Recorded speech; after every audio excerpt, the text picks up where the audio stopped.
I was saying that we're going to have at the beginning Mr. William Mougayar, our guest speaker, who's going to talk for 20 minutes. Then we're going to have a debate for 20 minutes.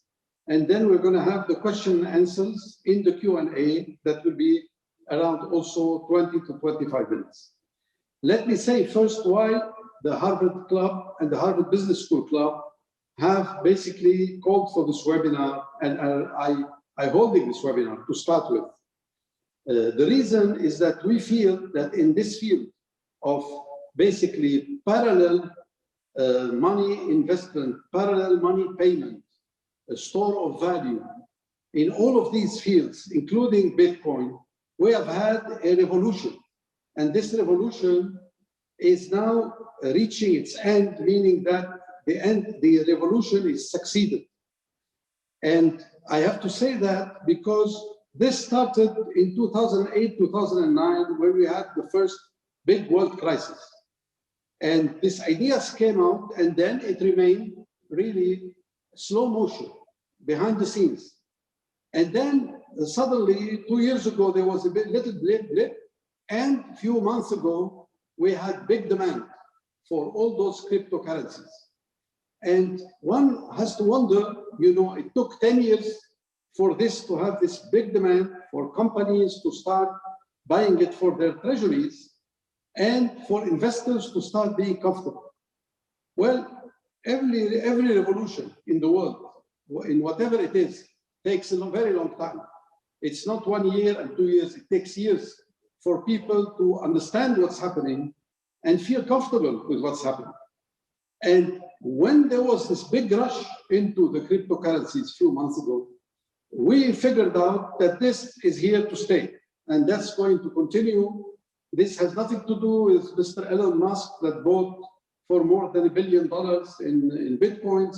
This has to do with many investors, with big demand, with the fact that people, looks like, suddenly in the world, start to feel comfortable with trading something that has no real management, that has no guarantees, where they don't know who is actually putting it together.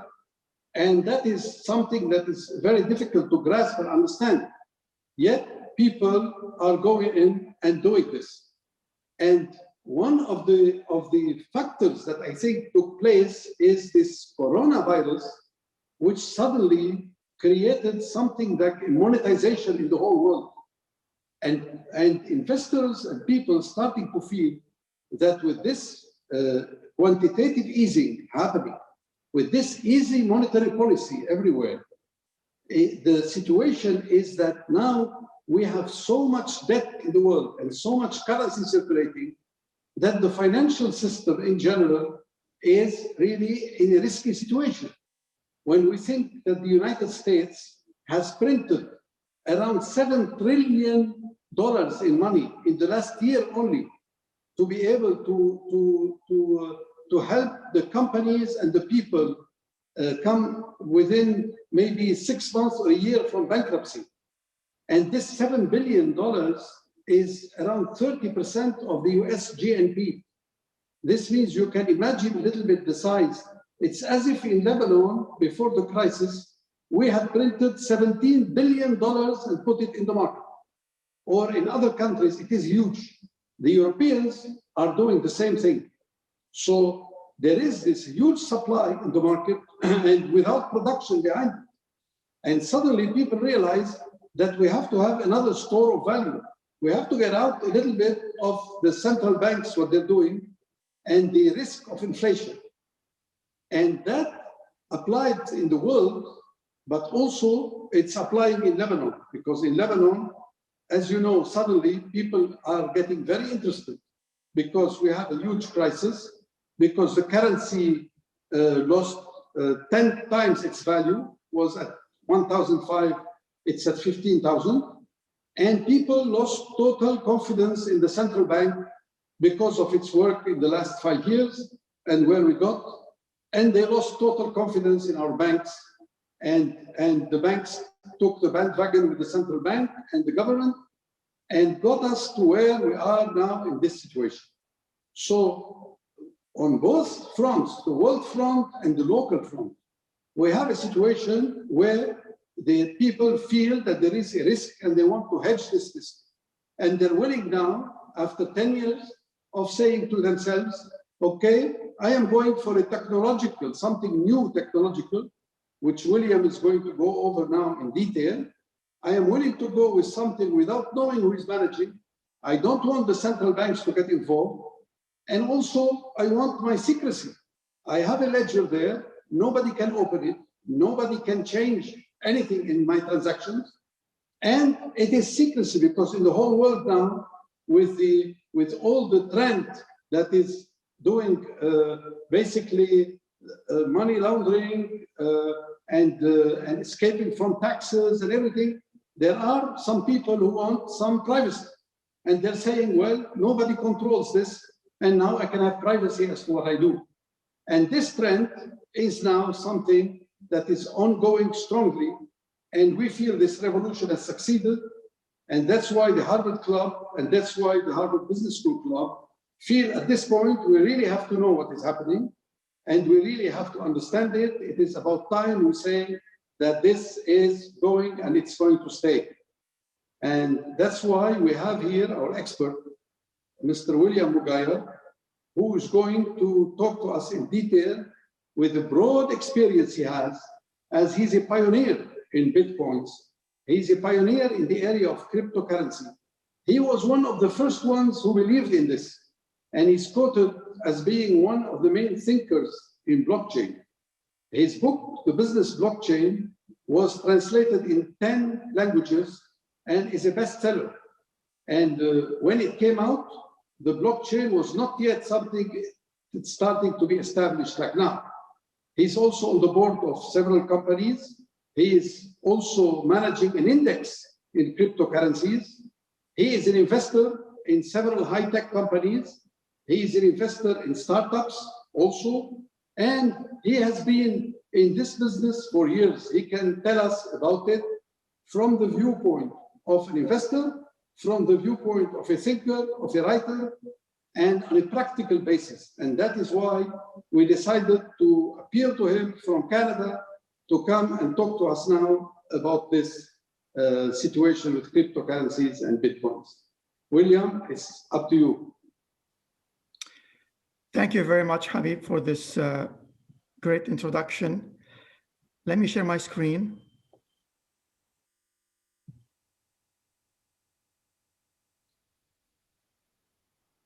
Perfect. So thank you, Harvard Club, for inviting me, Habib and Jihan, and welcome everybody. So I'm going to spend 20-25 minutes to talk to you about what I think is going on with the blockchain, Bitcoin, cryptocurrency, and obviously we're going to talk about how it affects Lebanon. As Habib mentioned, I am involved in a number of market activities. And by way of disclosures, I have to start with a disclaimer that the information is really about what I'm going to present is of informational purposes. This is not to be construed as financial advice necessarily. The way I'm going to structure this presentation is in a few parts. I'm going to start by giving everybody a bit about the fundamentals of the blockchain so that everybody is at the same level of understanding. We're going to talk about some adoption use cases. What are the trends that are going on today? Where are we going with this? And then about Lebanon, obviously, following into the discussion and taking Q&A questions from the audience. So if you have questions, please enter them in the Q&A section, not in the chat. And then later we will pick some of the ones that we can answer during the period of time that we have. So as a starting point, let me start with a definition. And it could sound like a boring definition, but this is really the basis for the blockchain. You have to understand it that it's a technology layer that goes on top of the web, of the internet. And it really enables the peer-to-peer transmission of electronic value. So I put in value here. I didn't put money because money is just one form of value. So the blockchain enables not only the transfer of money, it also enables the transfer of any asset that has value. And think of money as one of these types of assets. What's important here is that it's being done on a peer-to-peer basis. Peer-to-peer meaning from one person to another, and it means without any intermediary. That is a very key and fundamental element of the blockchain that you have to understand. So you might think, well, why do we need this? We have the banks, and the banks have been this intermediary. And you can send money from one person to another via the bank, but in reality, the banks are the ones that are maintaining the database, that are maintaining the ledger themselves. And if something happens that wrong with the banks, obviously, we pay the price, as has happened in Lebanon and other places. With the blockchain, we trust the mathematics. We trust the computers. We trust the technology that was invented behind this. And the technology was invented coincidentally around 2008, 2009, during the time of the last financial crisis. Satoshi Nakamoto is a mysterious inventor of the technology behind the Bitcoin, which is the blockchain technology, which allows this. So it is really about decentralization, and it's more than one thing. In the same way that if I were to ask any one of you, how would you define the blockchain? How would you define the web? How would you define the internet? And each one of you will give me a different answer because you use the internet in a different way. The blockchain is the same. And the reason why it's a little bit difficult at the beginning to understand it, and I've been spending the last 8 years of my life trying to explain the blockchain to others, because it's new. It's more than one thing. You have to think about it that it's a cryptocurrency, yes. It's an accounting ledger that is distributed. Think of it like a spreadsheet that everybody can look at. It's also a computing infrastructure. All of these transactions are being validated by thousands and thousands of computers. And they are the ones that validate these transactions. So there's a lot of redundancy in here. If one of those computers goes down, there are thousands of others that make up for it. So it cannot fail. It's becoming a transaction platform. You can think of it as a decentralized database. It's also becoming a very rich software development environment. If you're a technologist, anybody can use blockchain technology. It's open source. It means it's available to anybody. It's permissionless. You don't need a permission to enter. Anybody can come in and learn the technology or learn how to use it. It's becoming a big financial market, and I will talk to you about some of the numbers behind it. First and foremost, it is a peer-to-peer network. It is about connecting people to people. The nodes are what make up this network behind the scenes. And it's the power of this network that's really at play right now. So think of it again as an overlay on top of the internet, in the same way that the web is an overlay on top of the internet. And it becomes really about trust. It's a new trust services layer because all these transactions are validated and are trustworthy. You want to think that this is a new era that started to become more and more deployed perhaps in 2015, although the technology started in the 09 to 10 timeframe, in the same way that it took a while for the internet to become more popular after it was started. And it's really about, again, I can say that word many times, it's about decentralization of trust. Trust is not anymore in the central powers. Banks are not the only ones we trust going forward. And this is all enabled by the fact that we can flow this value back and forth without these intermediaries being the banks. So it's really an empowerment at the individual level. And for the blockchain to be really powerful, you want to think that all of these four conditions have to be met. Yes, it started as a technology. The essence of it is a technology. It's a bunch of computers that are connected together with mathematics that are foolproof, that work, that allow you to validate transactions so that you don't need somebody in the middle to validate the transaction. It's a technology. It's also now affecting businesses because businesses start to adopt the technology. It's slowly infiltrating the society. It means we have to slowly understand it. If you don't understand it, you cannot use it. But you have to use it first to understand it at the same time. And then finally, it has legal implications because these transactions are becoming accepted. It is not funny money anymore. We're talking now billions and trillions of dollars. And many companies are now involved in this technology, in this new currency. And the stock markets are taking notice. I'm going to talk to you now about 6 different areas that the blockchain is innovating in. And we'll give examples as to what you need to think about going forward and trying to explain it from different angles. First of all, is the fact that this is a currency. It is a currency, it is like any other currency, except that it's better. So we call it cryptocurrency. So what are the properties of money? Today, money is a store of value. It's a medium of exchange, yes. Money has to be transferable. It has to be fungible. Fungible meaning that if I have $1 bill and you have the same $1 bill, we can exchange it. It's the same $1 bill. It's fungible. You can interchange one for the other. It's verifiable, obviously. Is it divisible by many different parts? And it's scarce. It's scarce. It's not available everywhere. And in most cases, it is controlled by governments.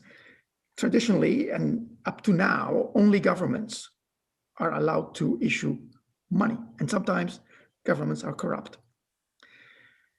With a cryptocurrency world, you don't need governments to start a currency. So cryptocurrencies inherit all of the properties that money has, except the corruption part, obviously. Plus, it adds on top of it, one, the digital immutability, meaning that it cannot be forged. Once a currency is recorded on the blockchain, it cannot be forged. That is the important property of cryptocurrency, which is different from digital money. The difference here, I'll give you an example. Suppose I take a photo. When you take a photo on your smartphone, it is a digital photo, right? When you send it to somebody, you send it to your friends, you still own a copy of that photo, right? It has not disappeared from your smartphone. And this is how we were doing information sharing before the blockchain. But with the blockchain, if that photo represents money, if I'm sending it to somebody, I can't be owning it anymore. It has to go one way, and I cannot own it anymore. So that is the problem that the blockchain solves. It is the problem, what is called the double spend problem. So you cannot copy Bitcoin. If I have a Bitcoin and if I send it to you, I don't own it anymore. Not like if I send you a picture, a photo, I still have a copy. So that is very important. The other aspect, it is fungible, but it is also be non-fungible, meaning it could be unique. And that's becoming a big area now in the sector of art. Digital art is coming to play now, where an artist could have a piece of their art that is very unique. Nobody can copy it. Cryptocurrency has a decentralized governance. It is very sound. Corruption is not allowed because you cannot fool mathematics. And then it is also programmable. That is probably one of the most important properties of cryptocurrency, is that it is programmable. programming money is very important. And when you program money, it's really, you give it conditions, if this, then that. And it is called smart contracts. A smart contract is really programmable money on the blockchain. And obviously, it can be sent peer-to-peer without intermediaries. The second concept to think about is the concept of tokens. So you hear a lot about tokens in the blockchain space. Currently, there are close to 8,000 cryptocurrencies out there. That's already a lot more than the number of currencies that exist in the world, because typically every country has a currency. And a token is really a cryptocurrency, but that has a special purpose. And that special purpose could be a right, could be a voting right, or access to something. So this is where it can be called a governance token, for example. Or it could be a reward, something we earn, and we call it a work token. Something we do, maybe we spend time. If you think about it, many of us spend a lot of time on Facebook these days or on Instagram, but we don't get rewarded for our time. It's Facebook that captures our attention, and they package it as advertising, and they resell our attention as advertising, but we don't get anything in return. Why not? Why would we not share what Facebook is earning? The blockchain model allows you to get paid for your attention. There are places where if you share your data, if you share your time, if you share your knowledge, you can be rewarded with tokens.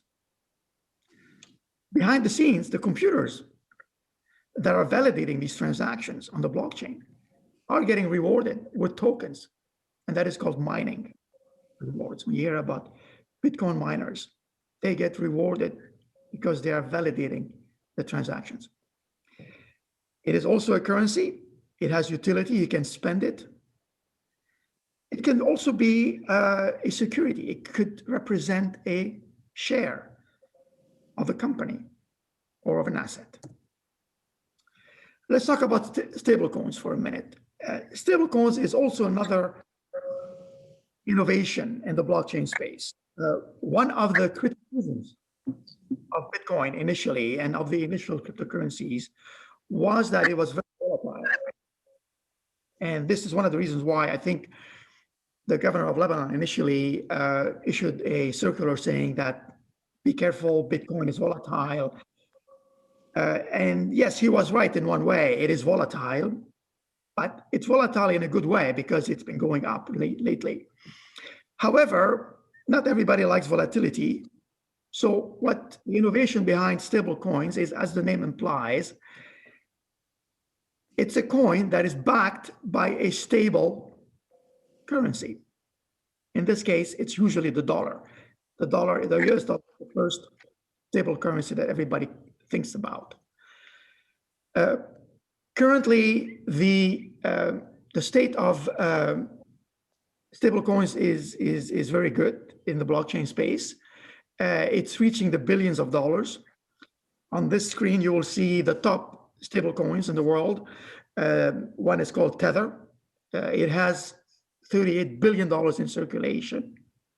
And every day it has a velocity of $272 billion.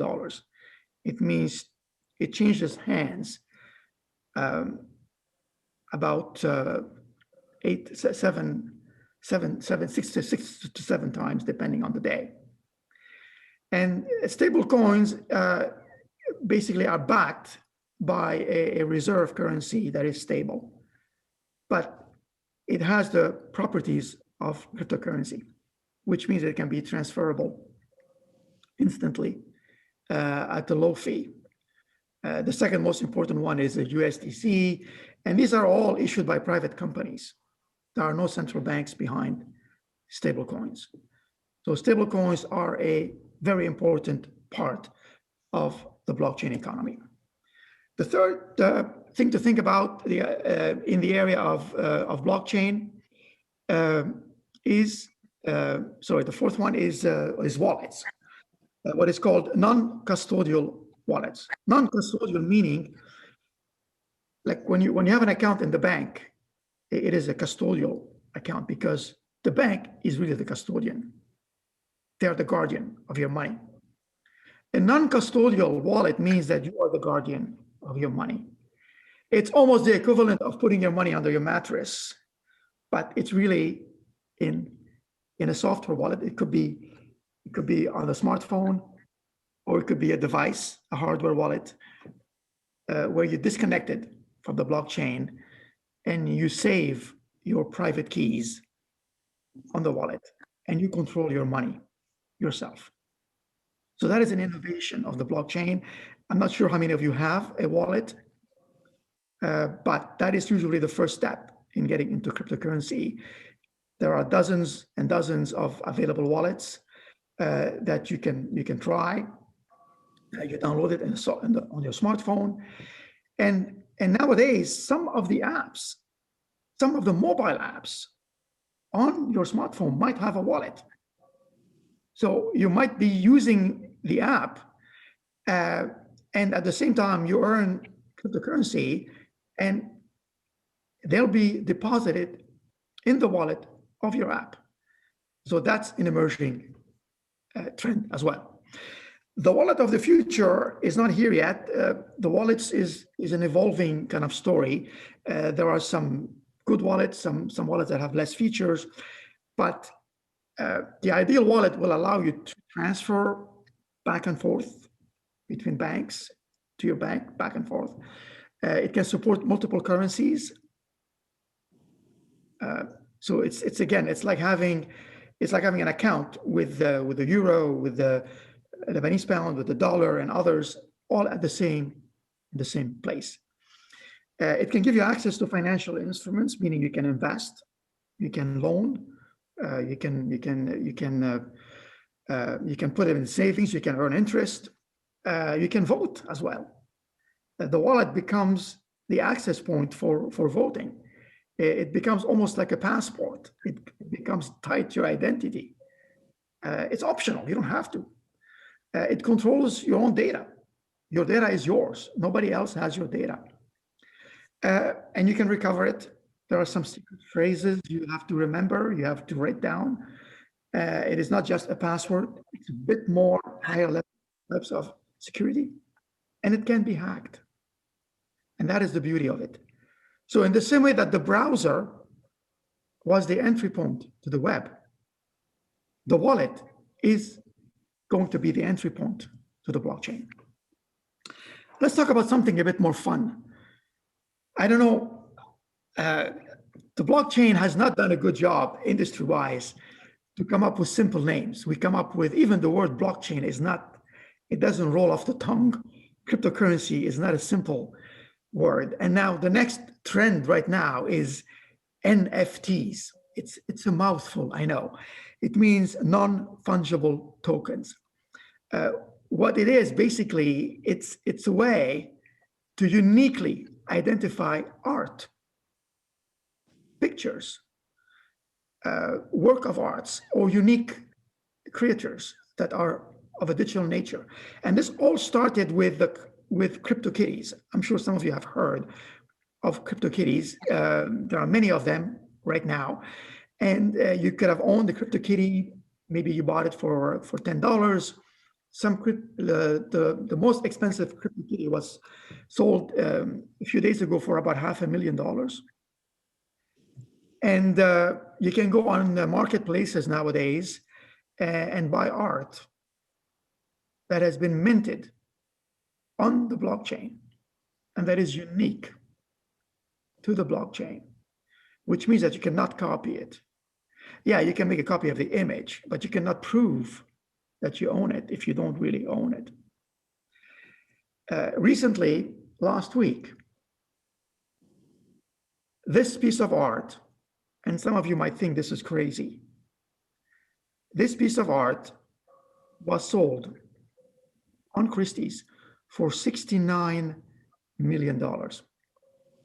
And this was the artist, his name is Beeple, was the third highest paid living artist, that a single piece of art. And it represents the first 5,000 days. It's a kind of concoction that this artist has put together, but it's sold for a lot of money. Yes, it is a bit of hype behind it. I will admit it is overpriced, but you can buy other pieces of art for a lot less. You can buy NBA moments of your favorite NBA player dunking a shot. NBA Top Shot is one of the most popular NFT phenomena right now. But it is something to be aware of. The next big trend right now and currently in the blockchain space is what is called DeFi, which stands for decentralized finance. And as the name implies, it's really about removing the central part of finance, but becoming more decentralized based on cryptocurrency in the blockchain and delivering new products and services via decentralized new players. And I can tell you for sure, the banks are not involved in DeFi. It is starting outside of the banks. The total value locked in DeFi today is approaching $50 billion. And as you know, the way banks start is by having deposits. The way banks started in the beginning of times is people stopped keeping money in their homes and they started to put it in the banks. And the bank's deposits allowed them to then generate the products and become viable as a business. So it starts by putting deposits in there. And currently, at the beginning of the year, we were close to 15 billion. The trend is on the up right now.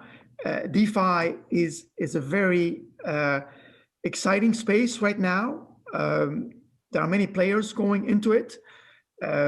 You can borrow cryptocurrency. You can stake your currency. You can earn interest.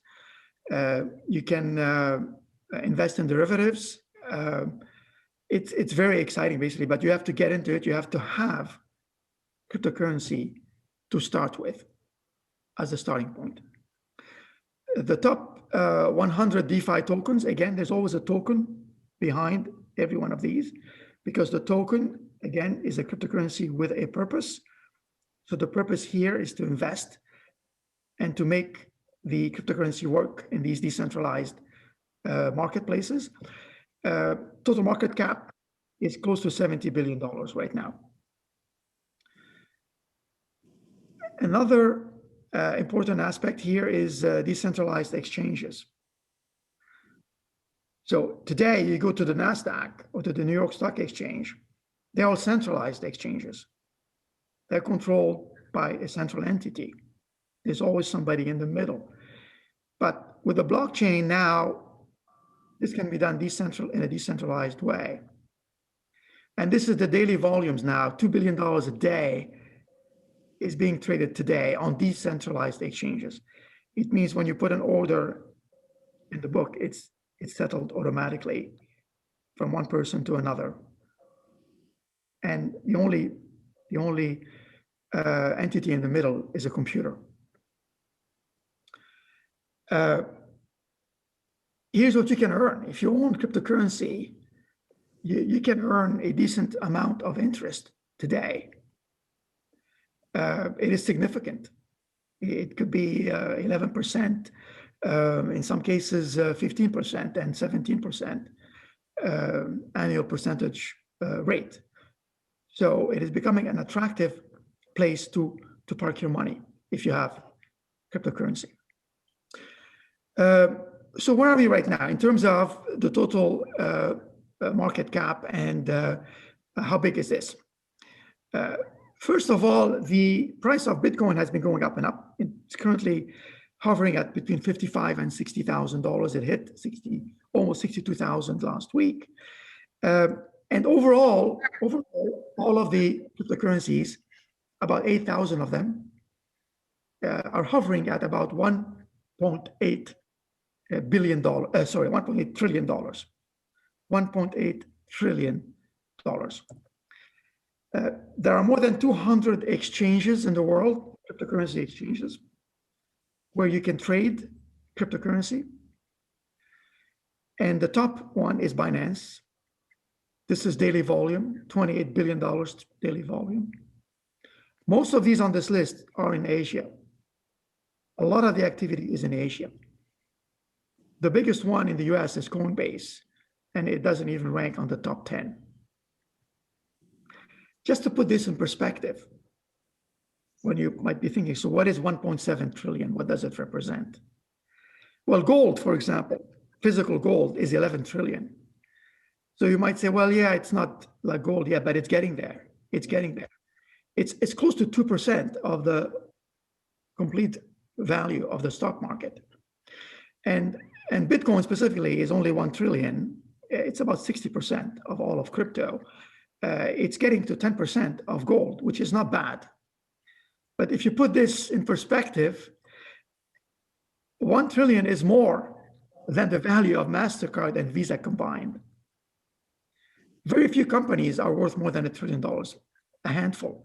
I think Apple, Amazon, Microsoft perhaps are over $1 trillion, and Google. So it gives you an idea as to the relative value of what we are talking about here. And now companies are putting Bitcoin in their treasury. The most famous one was Tesla, obviously. They put in $1.5 billion in Bitcoin. Now it's almost doubled a month later. Square, Galaxy Digital, MicroStrategy has been doing it for a lot longer. And the list goes on. The banks are now putting their bonds on the blockchain. And this is just a sample of what's been going on. So the question now on our mind going forward is, can the blockchain lead us to a better world than the one that we currently have? And can it inspire us to have better governments? Because the lesson here is about governance. There is a part of blockchain that is about governance. I mean, how do we manage this? And at the technical level, the blockchain is about consensus, very much so, about transparency, about community, meaning that everybody benefits. There's a lot of voting involved. The miners have to vote continuously. There's a lot of real-time change. And the idea now where we are at, we figured how to apply the blockchain as a technology thing. But what we are doing now is trying to apply it to businesses and to governments. So that is really where we are today, is to say, well, can the blockchain be applied, the concepts of governance, to businesses where we can vote on things, to governments where we can vote on things based on the blockchain? This is an example of a blockchain governance, for example, with the Uniswap. Uniswap is a decentralized exchange, the top one in the world, where the community, the holders of the tokens, basically, are able to vote on proposals. And it could be that some of these proposals are accepted and some of them are defeated. So this is an example of democracy or governance. But you have to connect your wallet to vote, because you vote with your token. Your token represents your vote. This brings us to Lebanon. And in hindsight, unfortunately, it is a hindsight because right now the crisis is happened already.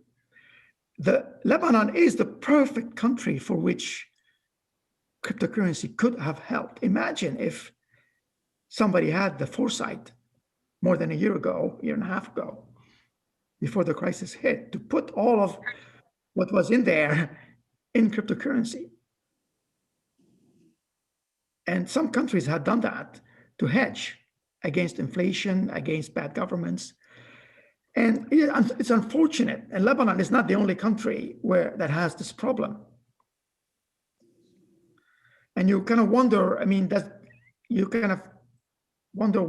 is it because democracy doesn't work anymore? or democracy becomes hard to implement change. And at the end of the day, it's really about governance. What kind of governance do we have behind the scenes? And blockchain governance is a good example. We still have a lot of work to do to apply blockchain governance to governments.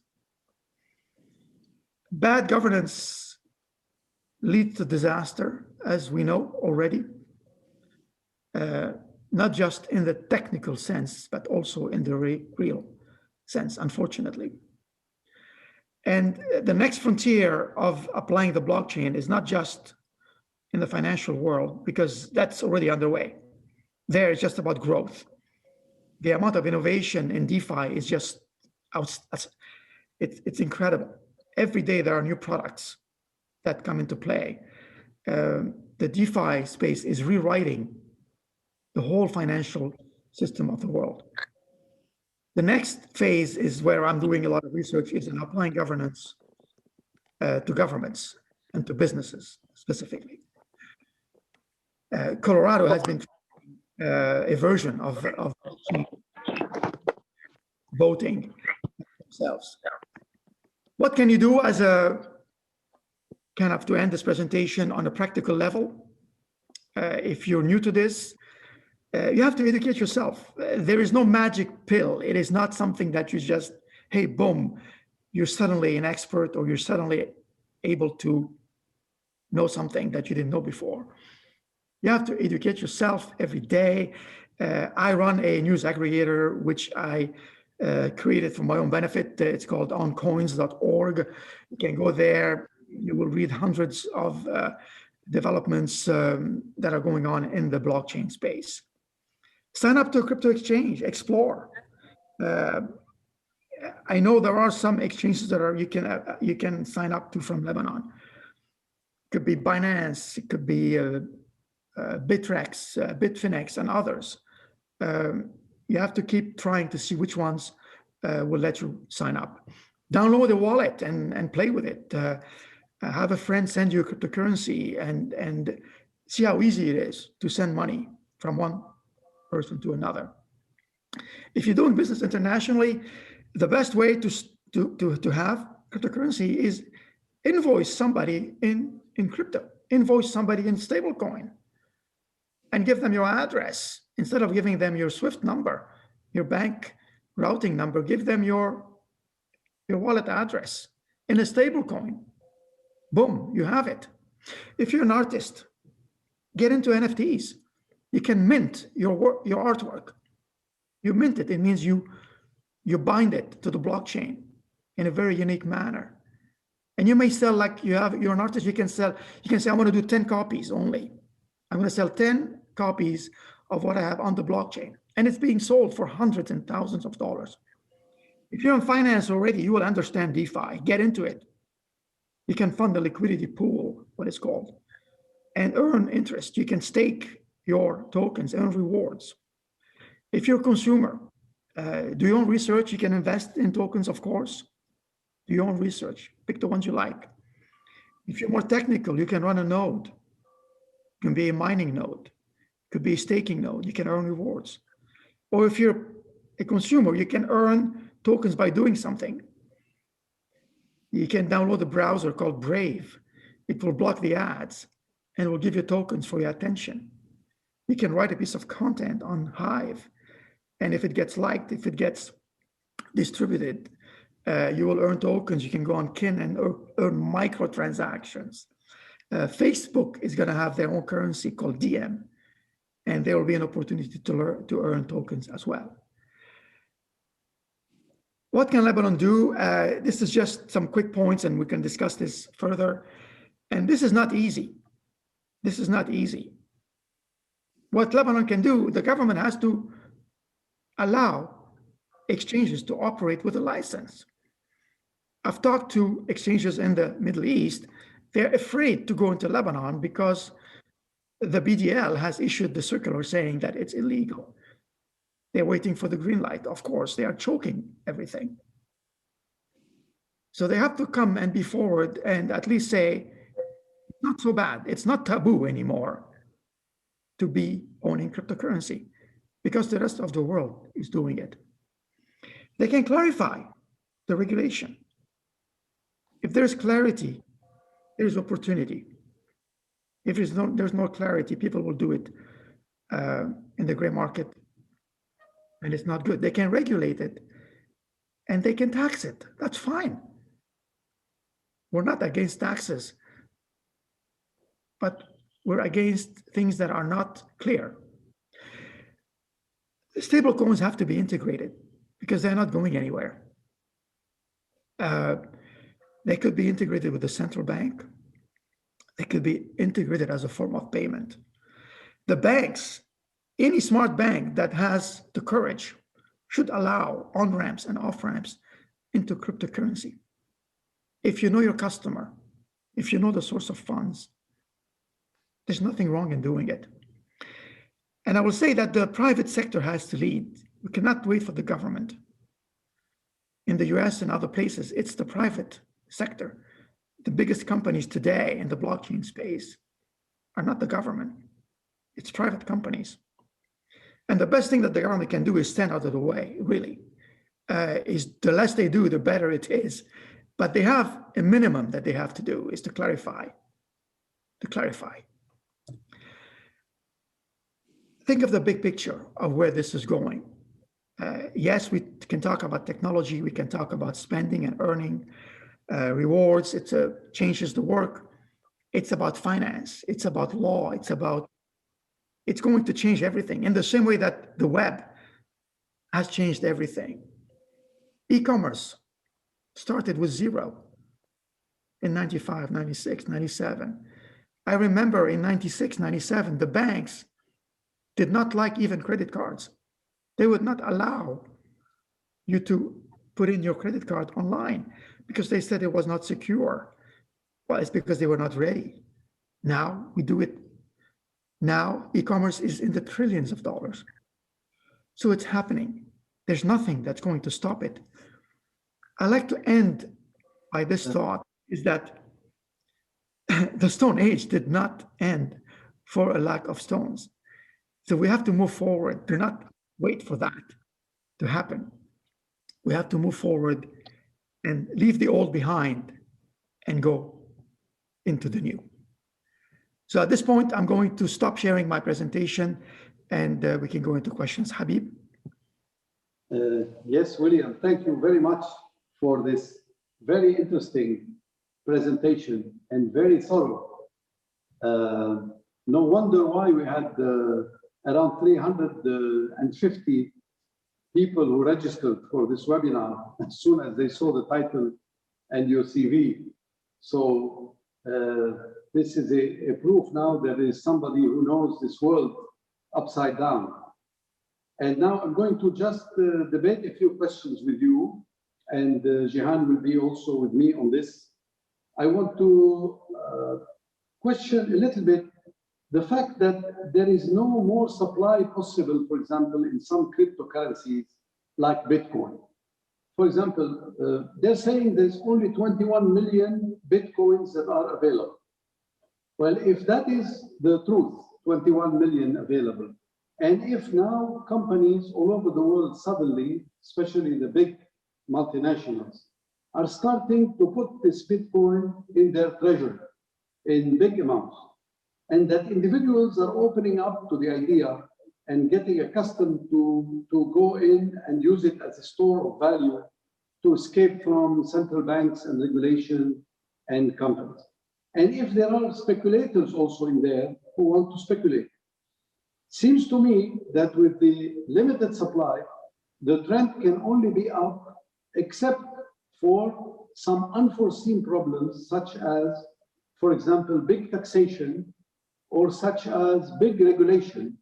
I understand that in the European Union, they are now drafting new laws for regulation, which will be established in early 2023. And those are going to limit a little bit the possibilities on how the cryptocurrencies can be operated. There are also some judges in New York City, I understand, who have stopped some platforms which they think are not correct, are too speculative, people trying to cheat on investors, and this kind of problems. So barring these problems, seems to me that with the limited supply, it's obvious where we're going. I want to know a little bit your impression. Yeah, I mean, the limited supply was by design. It was from the beginning. Satoshi Nakamoto, when he wrote the paper, that was part of the design. 21 million would be minted. And every year we mint a bit more, we mine more, and that's fine. It's like gold. Gold is has a limited supply. Of course, we have a bit more every year. There's nothing wrong in having Bitcoin being of a limited supply because it's divisible. At one point in time, when it becomes so expensive, there's a fraction of the Bitcoin which is called a Satoshi. So now we talk in terms of Bitcoins at 60,000. In the future, we'll talk about a Satoshi, which will be a fraction of the Bitcoin. And there's nothing wrong with that. There are other currencies as well. There is Ethereum, and there are other currencies will come that will be valid. Each one will have a different purpose. So I'm not worried about that. We should not be worried about the fact that Bitcoin has a limited supply. I think it's a feature more than it's a bug. What the governments are doing, they are protecting themselves a little bit. They want to protect the public, but it's not going away. It's not going anywhere. What they are coming to grips with is that this is a new parallel situation that is going on right now. So they will be forced to clarify the regulation, to clarify their policies. And the smart governments are not clamping on them. I think the smart governments are letting this innovation flourish to see what happens with it. If you're afraid of it, yeah, you will clamp on it. But that is not the right thing to do. Thank you, Jehan. I'll put one question for you now. Jehan? Yes, hi.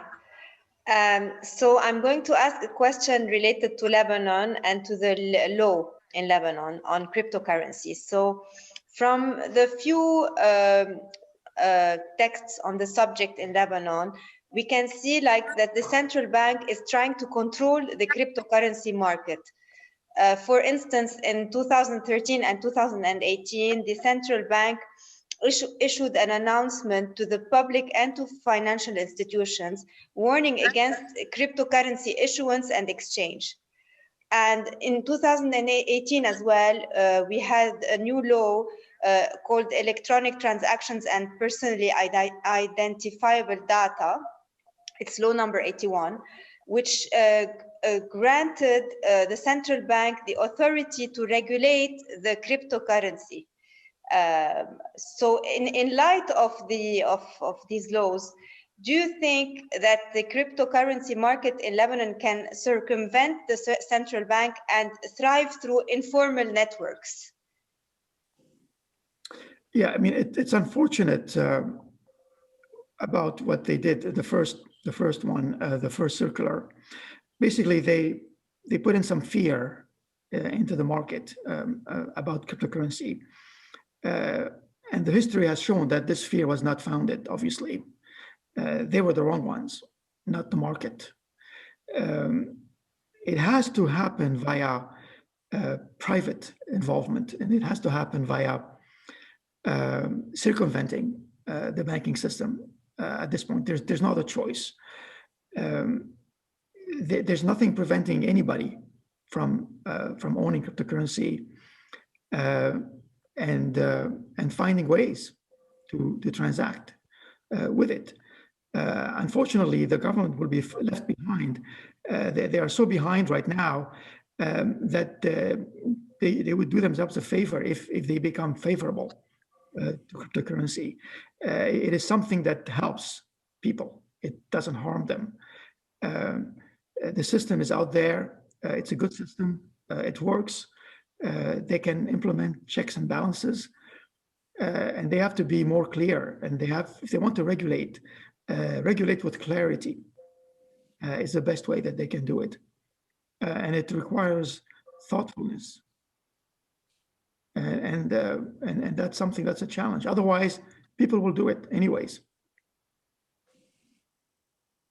Okay.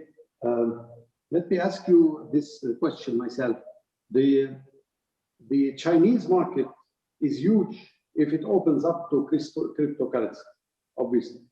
The Chinese have been very hesitant as to let the blockchain work with cryptocurrency of their own or do uniquely a digital situation with their central bank and let the digital market work, but without blockchain. However, we know very well that the real intention at the end, given that they are the second economy of the world and probably the only economy still growing after Corona, that there is a temptation to be able to suck in a lot of investors and money from the United States specifically and from Europe to go in there in a market that is bigger and more diversified into some kind of a cryptocurrency after the digital one. What do you think about this phenomenon? What could happen and how could it take away a little bit from the investment in the traditional cryptocurrencies? Well, what China is doing is really for China. It's not going to affect the global so much, at least not in the foreseeable future. What China is doing is getting into digital currency. It's not really a blockchain-based currency in the sense that Bitcoin is an open blockchain. It's based on an open blockchain. What China is doing is about having more control from their central position. Yes, there are benefits to having a digital currency because they have all the data. They will have all the data in real time. They will know the movements of the money from one place to another. And already China had a quite vibrant digital economy to start with. But China likes to have their own version of everything. They have their own version of Facebook. They have their own version of Amazon. They have their own version of Twitter. And they are not very good at adopting the innovations, especially if they come from the US or even anywhere in the world. So this is a made in China, for China kind of story. It's really tied into their own economy for now and to Asia in particular. It's fine, but it's not really a global cryptocurrency in the sense that Bitcoin is a real global cryptocurrency. You know, the over-the-counter kind of trading that we have in abroad and in Lebanon, 24 hours, very easy to do it, and basically peer-to-peer situation with no intermediaries. But we have seen some snags around, some people who did not get their cash and sold something, did not get their cash back, or some kind of cheating. And this has happened a few places and in Lebanon also. There is a little bit of concern of people that, you know, aside from the fact that there could be problems with the trading, with cashing in your money, there are some banks in the world which refuse to transfer money that is coming from the profit of Bitcoins. It has happened to a few people that I know. It has happened in France, has happened with Bank of America. It's happening here. And all of this leads me to talk to you about the fact that what can go wrong with this whole thing, other than what I am describing, whether this is serious or not, you can tell me.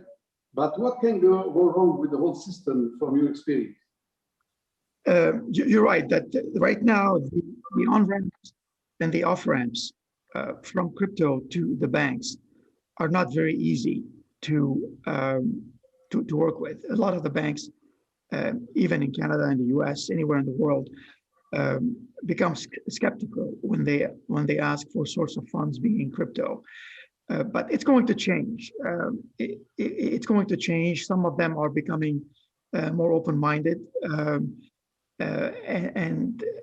And it's going to change. And there are banks, new banks that are emerging. There's a bank in Europe called Nexo, N-E-X-O, that's both a bank and a crypto bank, and there's nothing wrong in having fiat and cryptocurrency all mixed in together. The future is going to be a hybrid future where you have your dollars, your crypto, all of them together. There's no escaping it. It's just a temporary moment in time right now. And they will become more, they will have to become more and more accepting of it. It's like anything that's new. When you are threatened, you fight it. You fight it, you fight it, you fight it.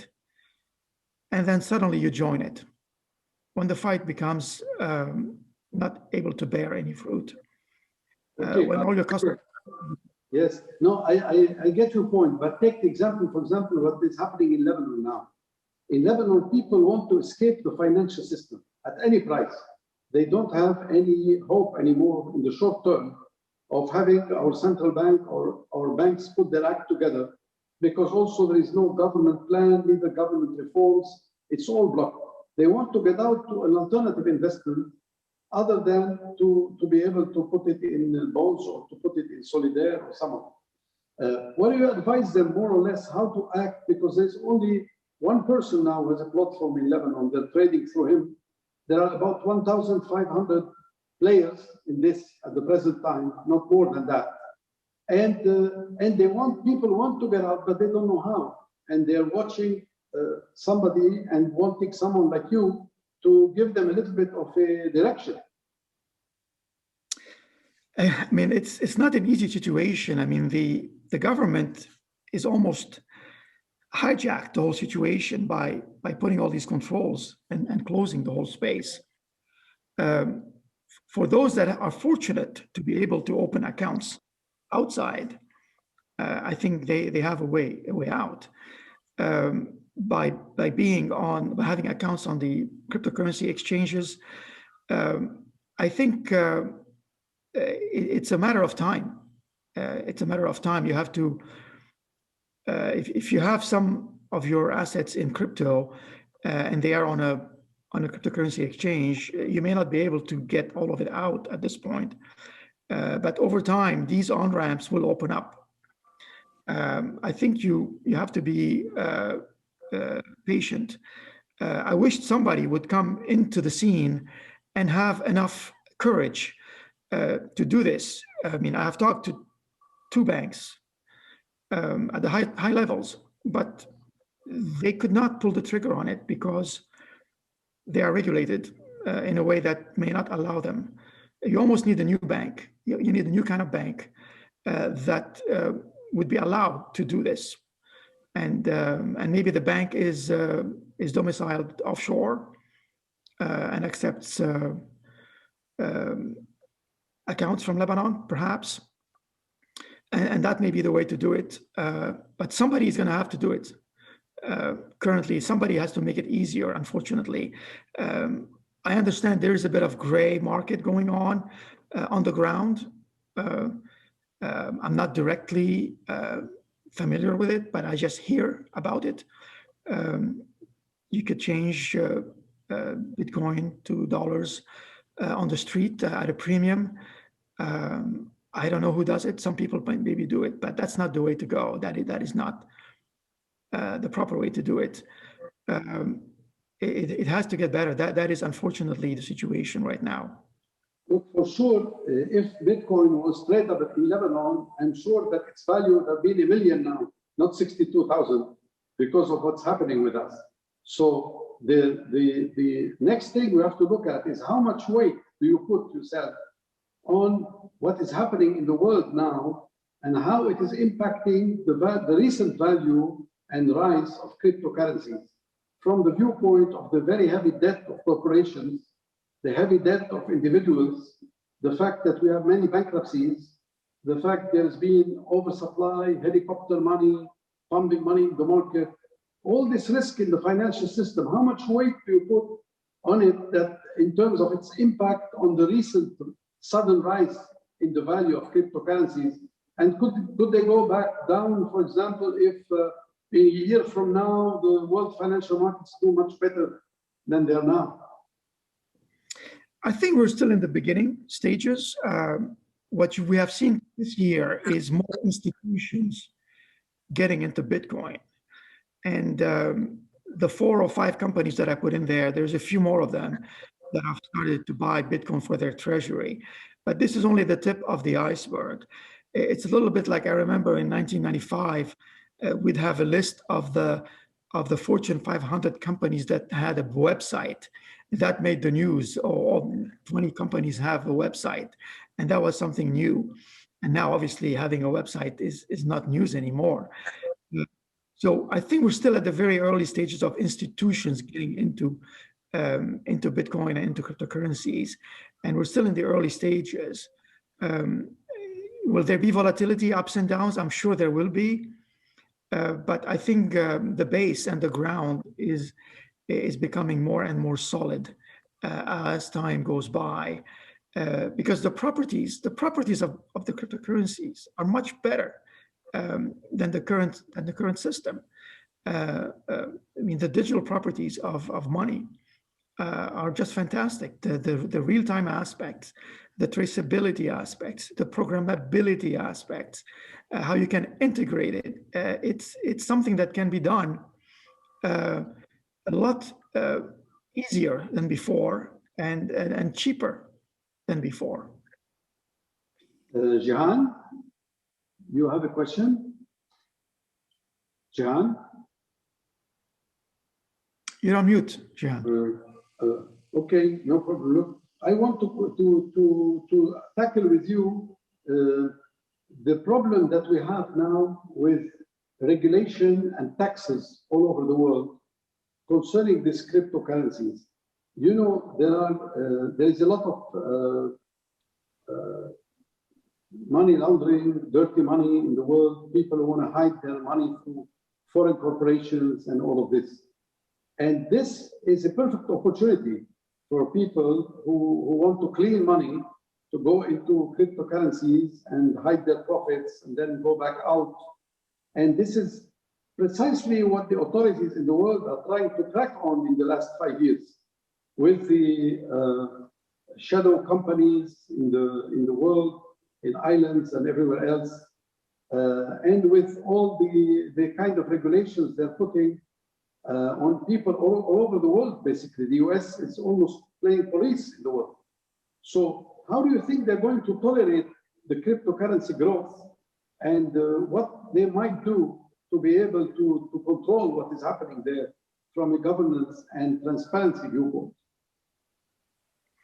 Right. Again, it goes back to clarifying things. And one of the things, the easy things they can do is to implement what is called KYC, as you know your customer policies.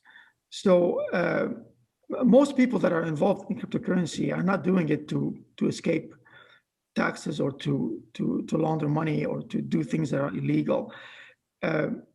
It's because they believe in it and they believe in the future of where it's going. And the governments have to clarify the rules around capital gains, for example, appreciation, whether it's an income appreciation, whether it's seen as an asset, and there's nothing wrong with that. So they should not be afraid. If anything, there's more transparency on blockchains than there are in the current system. I mean, the current system before the blockchain, money laundering has always existed. And I mean, actually, the biggest tool that is used for money launderers, as you know, is US dollar. The US dollar is, I mean, they come in with suitcases. I mean, that's how they launder money, and among other things. The blockchain is traceable. It's traceable. It's all one network. So the governments can be part of that network. And there are tools now that allow you to analyze transactions. Yes, it can be anonymous. It can be pseudo-anonymous. But it's transparent in many ways, and it can lead to better reporting, actually. And there's nothing. Which countries tax you now on your profit in Bitcoins and in the cryptocurrency?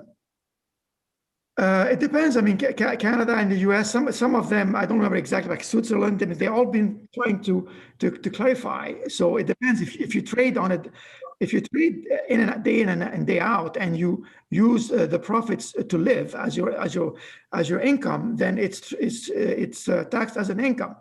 But if you use them, if you use crypto as a long-term investment, and you go in and you leave it alone, and you come out after a year or so, it's a capital gain appreciation, for example. And now there's something called staking, or getting interest. So if you have crypto and it's earning an interest, so the interest is like an income, but the gain is the capital gain, call it. But every country is going to be different, but they have to clarify. They have to learn it. They have to understand it. You have to understand it. That's the thing. Most of these big governments and central banks, they are not spending enough time understanding it. Well, when you hear Christine Lagarde making statements scaring people that we're studying it. If they say we're studying it, it means they haven't understood it yet. It means they are buying time. I mean, what's there to study about it? Just buy my book or something. Go read about it for 2 hours and you'll understand it. There's nothing to study anymore. You have to apply it now. So they are afraid of it. And that's why they say, well, we're studying it. We'll do it in 5 years. Yes, absolutely. Do you think that if interest rates go back up in 2 or 3 years from the zero where they are now, zero level, you think that there will be a shift from Bitcoins to banks again if it's earning a high interest again on a bank deposit? Is it a big factor? I think it's going to be a mix. The world is going to be a mixed bag. Crypto is becoming an alternative segment, an alternative market. And that's the way to think about it. In the same way that e-commerce, I mean, did we stop going to the malls because there's e-commerce? No, but we are using e-commerce more and more, and we go to the malls for other things. Same thing is going to happen. It is an alternative segment, and that has many options. The banks that embrace this will have a role to play, and those that don't, they'll see their market share shrink. Okay, Jahan? Yes, I have a question. I'm thinking, I have in my mind Venezuela when I ask this question.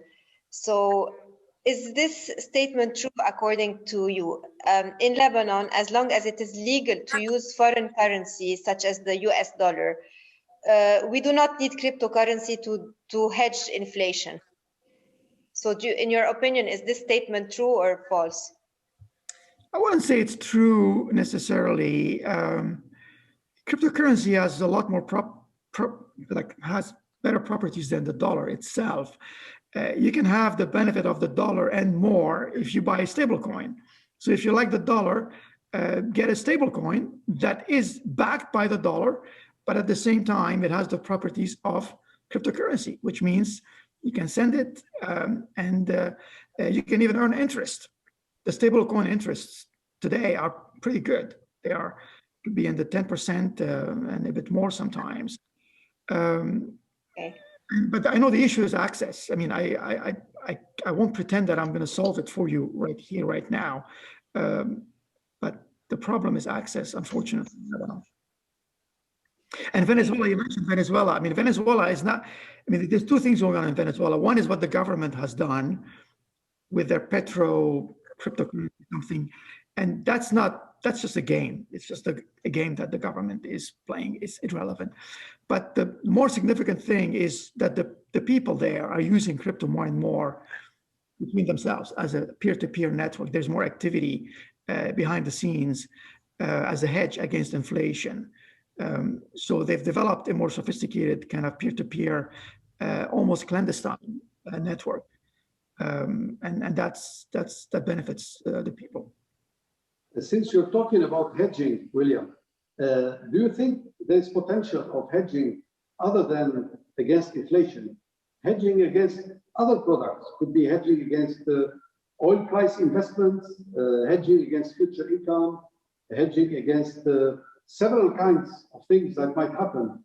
Can the cryptocurrency serve as this function? Definitely, but we're still in the early stages. Again, remember, this is very new. So only recently we have futures for Bitcoin, and now recently for Ethereum. Now we have a derivatives market. It's very small, the derivatives market is is big in the real sense. Now we can have synthetic instruments which kind of mirror the actual real life types of assets.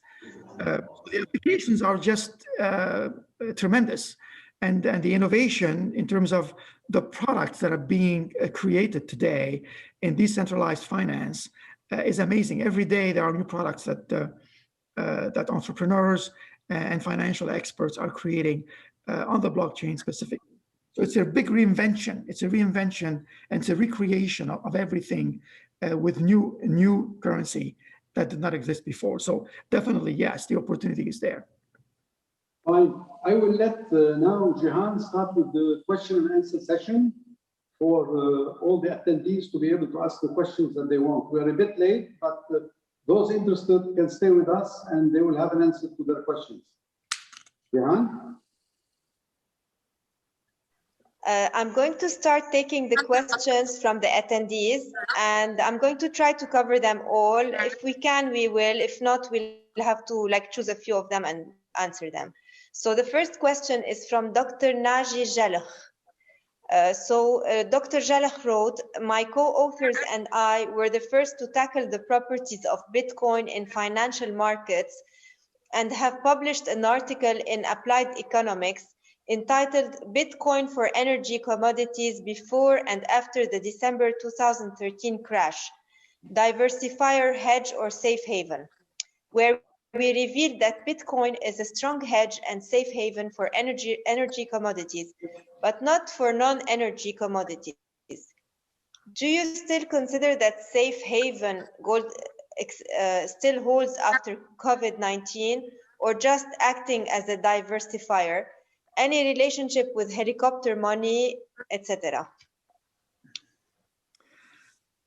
Well, I mean, I don't think there is an adverse relationship between COVID and Bitcoin or cryptocurrencies. If anything, it has accelerated the adoption, and it made people more sensitive to the fact that being virtual is not such a bad thing, and doing things online is not such a bad thing. So I don't see anything adverse here. To answer the question about whether it's a diversification or if it's about value appreciation, it depends.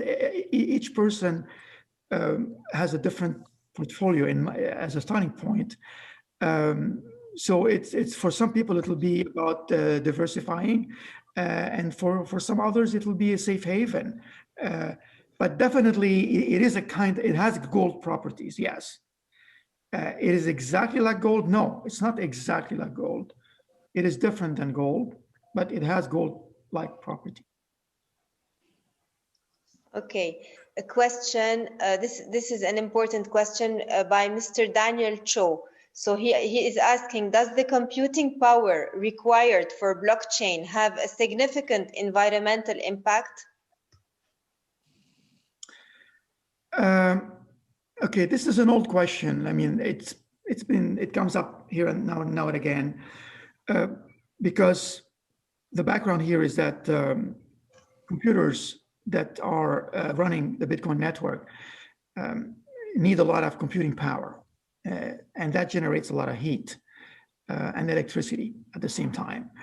So we're now in a world where we are very aware of carbon emissions, and we have to control our carbon footprint. I would say the mining industry has been very good at reinventing itself and becoming more and more conscious about their effect on climate and the environment. So a lot of the mining farms these days are in places where it's cold and where it's very environmentally friendly at the same time. I don't think we've solved this completely, but there are other ways as well to mine cryptocurrency that do not require this kind of proof of work, which is the proof of intensive computing, something called proof of stake. So proof of stake requires less computing power, and that's kind of the way of the future. But Bitcoin is tied in with the proof of work, which does require a lot of computational resources.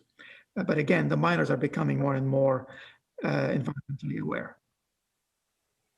Okay, so an anonymous attendee is asking, since 1974, the USD remains the world reference currency, supplanting gold. Supplanting gold. Can one day Bitcoins replace US dollars as the reference world currency? Good question. It's possible. It's not sure yet.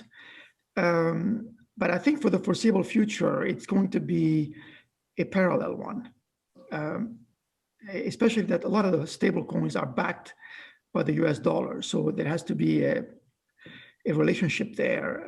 That there's so much you can back based on what's behind it. So it's not right now a replacement per se. I wouldn't venture to say that, but it's an emerging important sector. It's an emerging important factor. Okay, so this is a question related to Lebanon by Mr. Badia Sayali. Hello, William. In the midst of the nearly total collapse of traditional Lebanese banks, which of these alternatives would be easier for Lebanese people with basic tech knowledge in order to go about their daily lives in the country? Opening an account with a foreign online bank, or opening a digital wallet and gradually shifting their transactions to Bitcoin? I mean, I'm not sure I understand the difference between the two of them. The digital bank, some of them do not allow cryptocurrency. So it depends if they allow you to trade into digital currency. Right now, there aren't too many banks out there that are online that allow you to have both fiat, meaning dollars and euro and so on, and crypto at the same time. I mentioned Nexo as one of them, NEXO. I have no affiliation with them, so I'll just mention them. But definitely, the trend is toward digital. The trend is toward digital. I wish there would be a more easy to reach option in Lebanon, unfortunately. If any of the listeners are part of a bank, email me later and we can talk. Okay. So, okay. A question related. Okay. So it's by Renee Malik. How would BDL have controlled the crypto prior to the financial meltdown? I mean, again, the hindsight is always 2020, right? I mean, I've been to Lebanon a few times since every year I go there. And I remember when I was writing the book in 15, 16, I visited some associations there. And they didn't think that the blockchain was going to be anything important at the time. Unfortunately, again, you have to have the foresight. You have to have the foresight to think. And Lebanon being small, they could have had the foresight. And when you're small, you want to do things that people don't expect you to do. And what happened afterwards, the small jurisdictions around the world became the ones that became the most innovative, like Gibraltar. Gibraltar is smaller than Lebanon. And they revamped their legislation to become very friendly to the blockchain. I've been there, I spoke with them, and I made presentations there, and they attracted some business. The Liechtenstein, very small entity.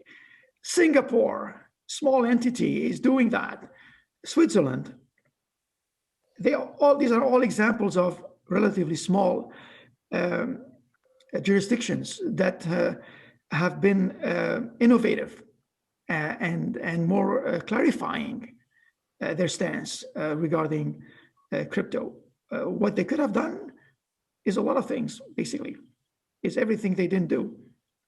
And it's not, they shouldn't have instilled the fear in people's minds about cryptocurrency.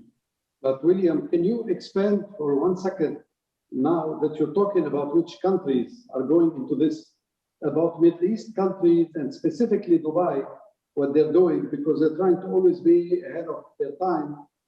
Can you tell us a little bit, because we are in the neighborhood here, we wish to have an idea about this. Correct.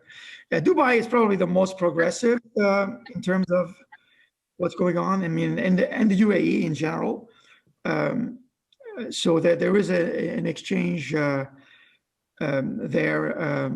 I think the name is Mina, and you can, but you have to be a resident there. You have to be a resident in certain. It's not available if you're a resident of Lebanon. I think Jordan is okay, if I'm not mistaken. I have to double check on it. But Dubai is definitely becoming more open about, has been aggressive and clarifying things, and not only talking about it, but doing it. The governments have implemented pilot projects where the blockchain is used in certain government services. So definitely Dubai in the Middle East would be kind of a Singapore of sorts for this area. So a question is by Michelle Shivunga. She's the CEO of Global Policy House. So the first part of the question, I think you answered it. Where do you think central bank digital currency will go? No, actually, you did not answer this one, I think. So where do you think central bank digital currency will go? Will most countries adopt it? Do you think it's a control mechanism or a real opportunity to transform on financial inclusion? It's definitely a control mechanism, but it's also an efficiency mechanism. But it takes a lot to I mean, there's some technical work involved. Part of it is policy, of course, and part of it is technology. So these central banks, most of them are not very technology savvy in terms of being wanting to change things. And there's lots of integration involved with the rest of the banking system. The irony is that if things are digital, it gives them more visibility. If we all lived in a digital world, visibility is there, transparency is there, so there are benefits for them. But it's about they have to rewire a big part of how they connect with the economy, with the banks, and the whole financial system.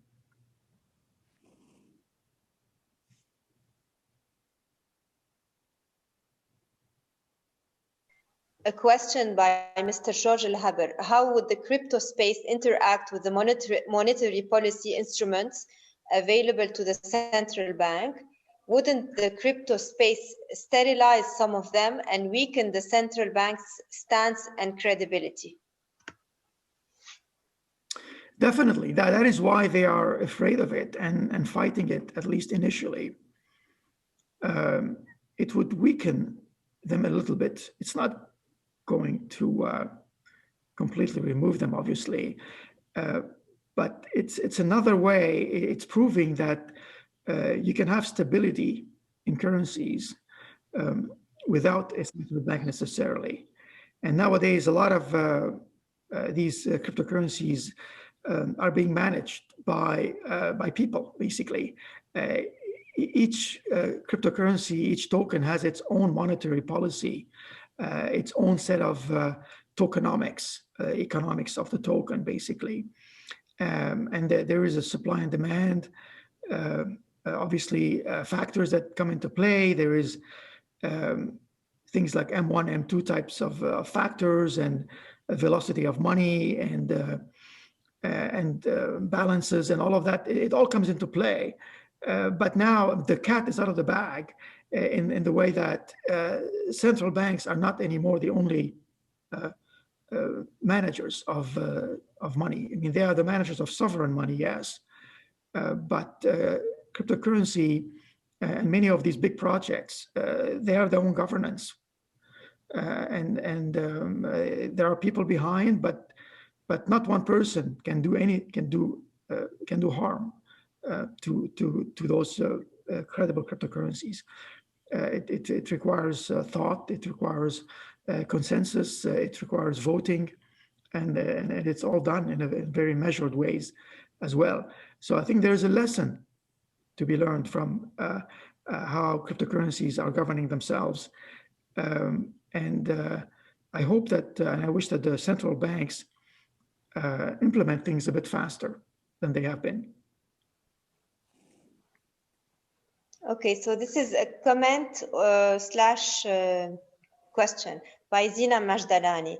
William, what about having a modern bank that teaches people about managing and storing their funds? Then you may think that banks wouldn't have a role, but imagine banks introducing a system to facilitate those transactions and issue a debit card for people to use when interacting with their network.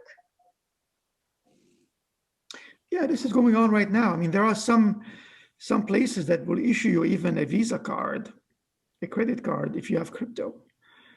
You can have a Binance card if you have some crypto there, and there are some others in Europe. And there are some digital banks, again, I mentioned Nexo one more time because there aren't too many like them. You can also participate in blockchain, in the DeFi space. There's a company called BlockFi.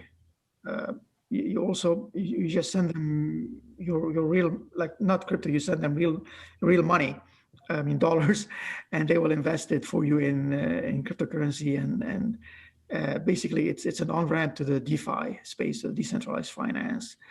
There are lots of them in North America, in Europe, and some in Asia as well. Unfortunately, there's a lot of education that has to take place.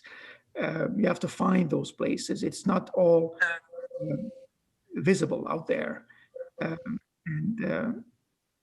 I've mentioned some of them in my presentation.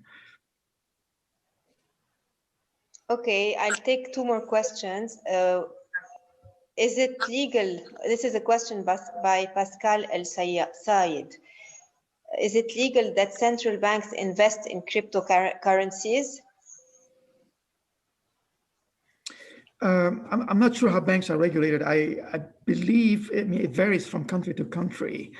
I know in the US, some banks have been allowed now to take stable coins as an asset. So the banks in the US are able to become custodians of stable coins. Same thing in Switzerland. This is happening right now. So that's why, I mean, back to another question previously, what can banks do? It's an opportunity. Banks are somehow still trusted, more or less. Hopefully what's going on in Lebanon is temporary, and then we can start to trust the banks again, or at least some of them. But you have to trust somebody with your money. I mean, you can't put all of your money under your mattress or in your wallet. And it's an opportunity right now for banks to become custodians of cryptocurrency. The technology is different. You need to get into that technology, and they could become custodians. Switzerland is taking a lead in that. But it takes change for that to happen. Okay, so another question by an anonymous attendee.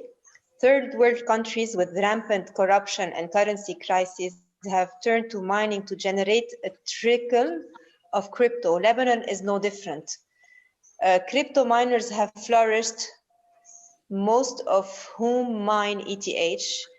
As you know, soon the ETH mining income will be halved and possibly abolished altogether. Do you think that mining as a profitable endeavor will remain, and for how long? Yeah, I mean, Ethereum's mining is changing. That's fine. Everything changes. Nothing is permanent. You can still mine Ethereum, or you can stake Ethereum. You can mine Bitcoin. It's becoming a bit expensive. It costs approximately $11,000 to mine one Bitcoin, but the price is $60,000. So it costs you $11,000 to mine it. You're making money when you sell it. It's not a bad thing. You can mine other cryptocurrencies. New currencies are coming into play. You can mine Filecoin. You can mine Flow, F-L-O-W. You can mine new types of currencies that are coming, or you can stake them. Staking meaning you park your currency there and you earn interest. So the mining is an ever-ending almost activity. It is not only confined to Bitcoin and Ethereum only. Okay. Yes, definitely. Like as I said in one of my bullets, anybody can mine from their home, but you just have to understand what you're doing, basically. Okay, so we've taken almost all of the questions. I will leave it to Habib to wrap up. And thank you so much for this really very, very interesting presentation on a subject which is not very well understood by a lot of people, but you have shed a lot of light on it. And thank you very much. You're welcome. Thank you again for inviting me. Thank you, Jihan. Thank you, Jihan. I want to thank Mr. Rodrigue Saab, who has been assisting us in putting all this technical webinar together. I want to thank the boards of both of the clubs. I also want to thank you, William. This was a very thorough, complete coverage of all of the subjects that we wanted to discuss, basically. I also want to thank all the Harvard graduates who attended this session, as well as all other attendees. I hope this was up to your expectations.